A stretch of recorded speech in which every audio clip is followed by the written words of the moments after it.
Hello everyone, welcome back to my channel and I hope that you all are doing very well. So in today's video, we'll be discussing a poem written by Sir Walter Scott, that is Patriotism. So before this video goes on, let's quickly see the introduction to the poet, that is Sir Walter Scott. He was a famous Scottish novelist, poet, playwright and historian. तो ये एक famous Scottish novelist थे, poet थे, playwright थे और एक historian भी थे।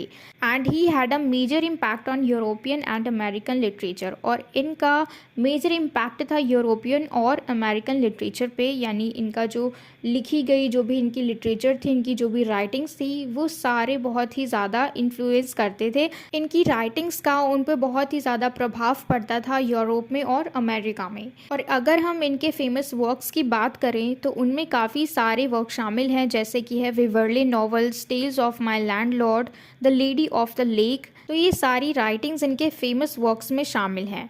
And he was born on 15th of October in 1771 and died on 21st of September in 1832।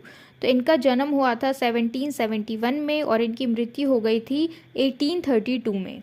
So it's all about the poet. अब हम चलते हैं हमारे पोएम पे। तो पोएम का जो टाइटल है वो है पैट्रियोटिज्म। इसका मतलब सबको मालूम ही होगा, फिर भी हम एक बार देख लेते हैं। इसका मतलब होता है हमारे दिल में देशभक्ति की भावना, patriotism, feeling of attachment and commitment to a country, nation और पॉलिटिकल कम्युनिटी। यानी आसान भाषा में कहें तो हमारे देश के प्रति हमारा जो प्यार है, हमारी जो देशभक्ति है, उसको हम कहते हैं पैट्रियोटिज्म। और इस पोएम में भी हम इसी के बारे में पढ़ने वाले हैं। तो चलिए शुरू करते हैं हमारी इस पोएम को। Breathes there the man with soul so dead.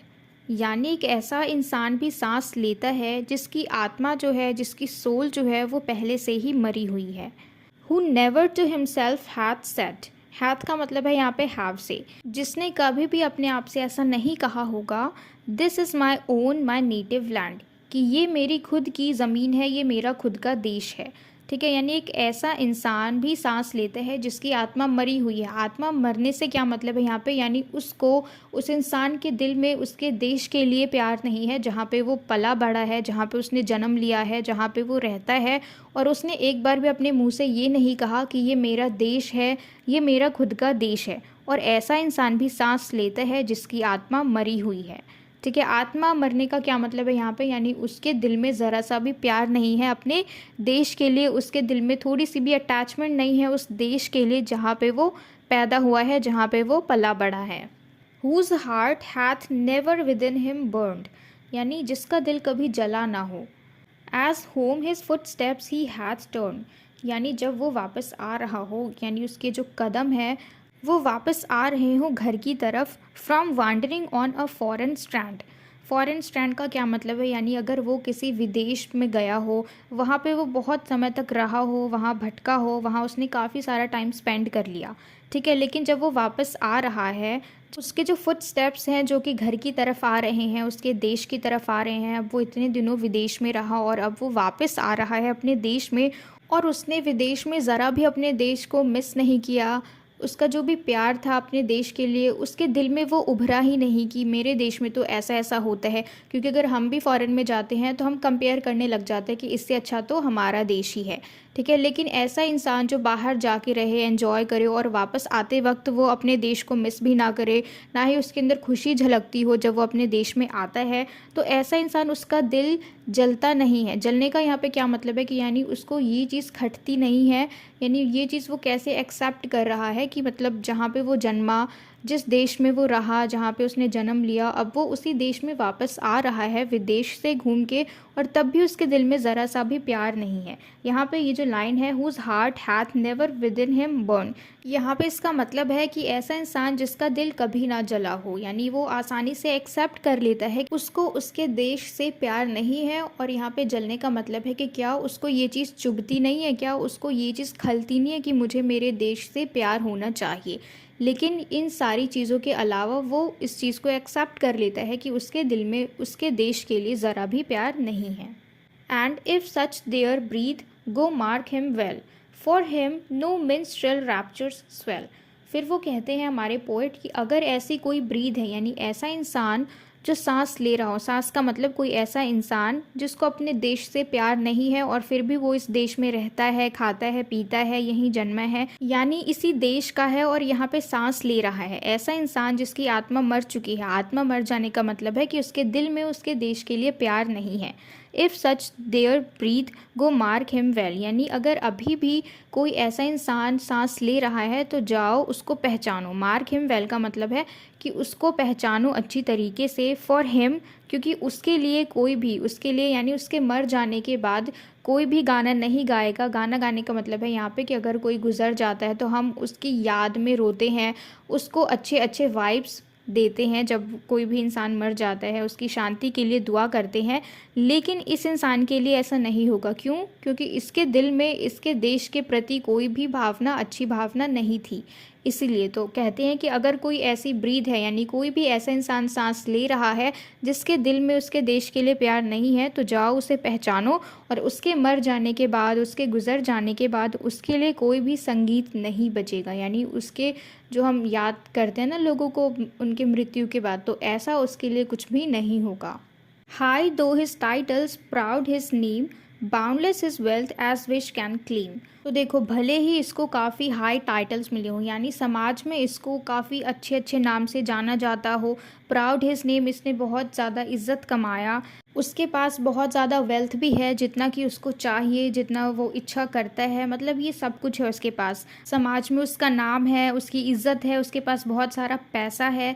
Despite those titles, power and wealth, the rich concentred all in self. लेकिन इन सब के बावजूद, यानी हाई टाइटल्स, इतना नाम होने के बाद, समाज में उसकी अच्छी पोजीशन होने के बाद, उसके पास इतना ज़्यादा पैसा होने के बाद भी उसने इन सारी चीज़ों का अच्छी तरीके से इस्तेमाल नहीं किया, सही तरीके से इस्तेमाल नहीं किया। इसके पास पैसा भी था, धन दौलत, नाम शोहरत, सब कुछ था, ठीक है। पेल्फ का मतलब होता है यहाँ पे पैसा, ऐसा पैसा जो कि गलत तरीके से कमाया गया हो, ठीक है, बेईमानी का पैसा पेल्फ का मतलब होता है। तो इसके पास सब कुछ है, लेकिन इसने उसको कभी भी दूसरों की भलाई के लिए इस्तेमाल नहीं किया। इसने सेल्फ के ऊपर सब कुछ खर्च कर दिया। पैसा भी, इज्जत तो थी उसके पास, ठीक है, जो भी पैसा था, जो भी शोहरत थी, मतलब सब कुछ उसने सिर्फ अपने लिए यूज़ किया। इसके पास जो भी चीज़ थी उसने कभी भी किसी दूसरे की भलाई के लिए यूज़ नहीं किया। Living shall forfeit fair renown and doubly dying shall go down. तो ऐसा इंसान जो अभी तक जी रहा हो एक अच्छे फेम के साथ, ठीक है, लेकिन उसको 2 बार मरना पड़ेगा। 2 बार कैसे? एक बार तो जब वो सच में मर जाएगा, जब उसकी बॉडी जो है वो डेड बॉडी बन जाएगी, और दूसरी बार उसको कब मरना पड़ेगा? जब उसको लोग अपने दिल से हटा देंगे, क्योंकि ऐसे इंसान के प्रति किसी को भी प्यार नहीं होगा जिसको अपने देश से ही प्यार ना हो। तो ये 2 बार मरेगा। किस तरीके से? पहला तब जब उसकी सच में मृत्यु होगी, और दूसरा कब? जब लोग उसको कभी याद नहीं करेंगे उसके मर जाने के बाद। To the wild dust from whence he sprung, unwept, unhonored and unsung। तो देखो, ये वही नीचे शैल गो डाउन जो है, इसका क्या मतलब है कि वो 2 बार मरेगा और दोनों बार मिट्टी में मिल जाएगा, ठीक है, डस्ट में मिल जाएगा, जहाँ से उसने जन्म लिया था, जिस धरती पे, और उसी धरती पे मरने के बाद वो चला जाएगा। यानी हम उसको जला देते हैं, उसकी डेड बॉडी को, या फिर दफना देते हैं। तो इस तरीके से जहाँ से उसने जन्म लिया वहीं पे वो वापस से पहुँच गया। अनवेप्ड, अनऑनर्ड एंड अनसंग। अनवेप्ड का क्या मतलब है? वीप का मतलब होता है रोना। वीप का जो सेकंड फॉर्म होता है, वेप्ड पास्ट फॉर्म, उसको हम कहते हैं वेप्ड, यानी रोना। अनवेप्ड का मतलब नहीं रोना। तो यानी जब ये मर जाएगा तो इसके लिए कोई भी नहीं रोएगा। अनवेप्ड, अनऑनर्ड, यानी कोई इसकी इज्जत भी नहीं करेगा, क्योंकि ऐसा इंसान गया है जिसको उसके देश से प्यार ही नहीं था, तो इसीलिए कोई उसकी इज्जत नहीं करेगा। और अनसंग का मतलब है कि कोई भी उसकी याद में संगीत नहीं बजाएगा, क्योंकि लोग जब मर जाते हैं तो उसको याद करने के लिए लोग गाना गाते हैं, लेकिन इसके केस में क्या होगा? क्योंकि इसको इसके देश से प्यार नहीं था, इसकी सोल जो है वो पहले से ही मरी हुई थी, तो इसीलिए जब कोई ऐसा इंसान मरेगा जिसके दिल में उसके खुद के देश के लिए प्रेम भावना ना हो, तब माहौल कैसा होगा? अनवेप्ड, अनऑनर्ड एंड अनसंग, यानी कोई भी उसके जाने के बाद उसको याद नहीं करेगा, उसके लिए नहीं रोएगा और उसकी इज़्ज़त नहीं करेगा। तो इसी के साथ हमारा ये पूरा पोएम जो है ये ख़त्म होता है और मुझे पूरी उम्मीद है कि आपको ये पोएम अच्छे से समझ में आई हो। And if so then please let me know in the comment box if you like this video and share it with your friends as well so that they can get help from it. And don't forget to subscribe my channel. Until we meet in the next video, keep learning.